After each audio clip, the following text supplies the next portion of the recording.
Maurice est connu comme une île tropicale paradisiaque avec ses hôtels de luxe fréquentés par des touristes.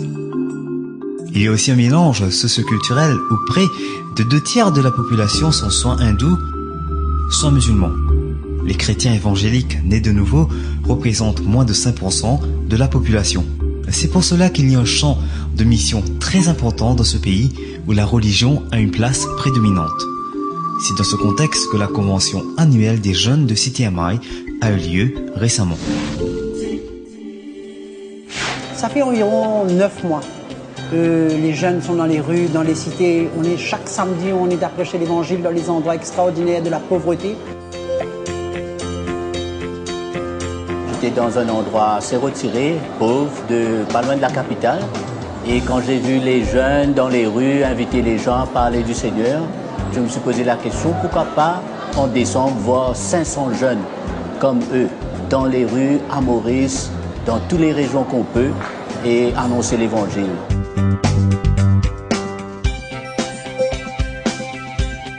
Alors le camp cette année, c'est très différent. L'année dernière, on a eu pas mal d'activités dans un centre qui était juste à côté, où on a fait du sport, beaucoup de choses. Et cette année, l'activité, c'est l'évangélisation. J'ai ressenti que c'était leur tour maintenant. C'était le temps pour eux d'aller et d'expérimenter ce que nous expérimentons dans les régions. C'est-à-dire quand nous allons faire de l'évangélisation, et nous voulons leur donner l'opportunité de s'adresser eux-mêmes, de faire ce que le Seigneur a mis sur leur cœur et d'être actifs dans ce domaine de leur vie. Maintenant, on va visiter 37 régions dans toute l'île Maurice pendant 3 jours.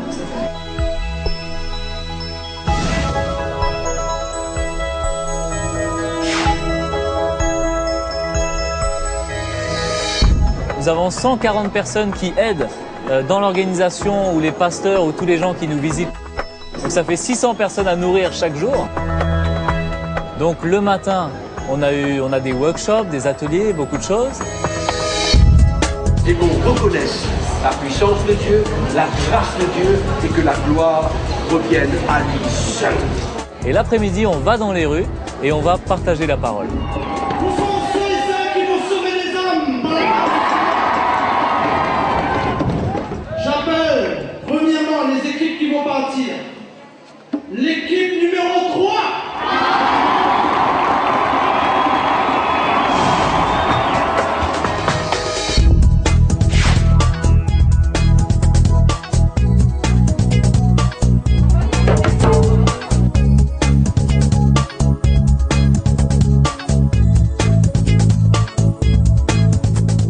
C'est vrai que c'est un challenge pour nous parce que là, pour cette fois-ci, on aura des jeunes qui sautent pour la première fois, qui n'ont jamais été dans les rues.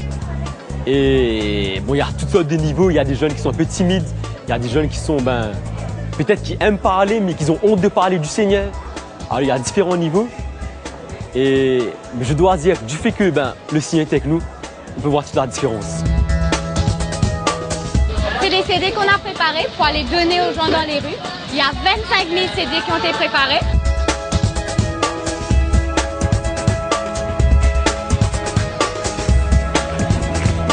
We all came out of the bus, we were walking around, we started singing with all our hearts, going for it. And we were able to gather people from all the different houses, knocking on their doors, inviting them to come and be with us. We could see each time we stopped, there were so many people coming. Yeah. We couldn't actually believe the amount of people at each stop. The amount of people that came to hear the gospel was amazing. Je connais que Jésus, il a touché la vie, il a changé la vie net. Net, jamais on peut être pareil. Laisse-moi prendre une équipe en moi qui décide de tuer ensemble en moi du match à truc avec. Nous allez, ça qui nous envie de Jésus. Bon Dieu, il change la vie, il change de la vie, et quand il change de la vie. Tu comprends comment Jésus? There's many things happening here. People are open to receive the gospel. People are happy to receive us. They're coming out of their homes into the streets, listening. And it's been absolutely fantastic. It's a move of the Holy Spirit. It's a work of God. It's something indescribable. And so we are just wondering how God is going to help us to follow up on all these people and to visit them all. But I'm sure He's going to show us a way, and He's going to make it possible. Autrement, on dirait une sortie dans cette nouveauté, dans cette difficulté-là. Mon sentiment de référé, mon sentiment de trouver un éclairage. This is Andy. He just gave his life to Jesus. Yes. Thank you. Comment t'as senti toi? Very happy. Je me suis senti Jésus dans mon équerre. De quelle manière? Comment t'as le petit programme là? I've seen how when the Lord asked me to step out of my comfort zone, to share on the streets, how he even helped me in the way that I had to speak, in the fact that I had to speak a language which is not my mother tongue. And the Lord was able to put the words in my mouth. I saw the people's pains and suffering. And I said to myself that, that could have been me. And God really gave me a heart of humility and of compassion for them. I was able to share my heart with a number of people, but mostly with the children, because I felt that, the children need the gospel as well, and they need salvation. And so I was very encouraged to speak to them and tell them how precious they were in Christ. So the first day wasn't all what I thought it would to be, I really cried out before the Lord that night and that morning, because I really wanted something special. I wanted something special to go through me, but I wanted to make sure that it was of the Lord, because I wanted to take no glory. Because us as humans, we pray for somebody, the next minute we're like, I prayed for him. And for me, that was not what I wanted to have. Les gens étaient contents. Ils ont reçu une paix que jamais ils ont ressentie d'abord. On est content.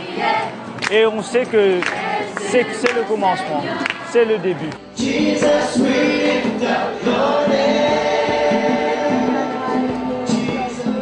Donc ce camp, on dirait que c'est le début de quelque chose et on va faire ce qu'il faut pour les équiper et les encourager à servir le Seigneur. Ah, le Seigneur a fait des merveilles, c'est extraordinaire. Le monde est prêt, le monde, l'île Maurice est prêt pour l'évangile.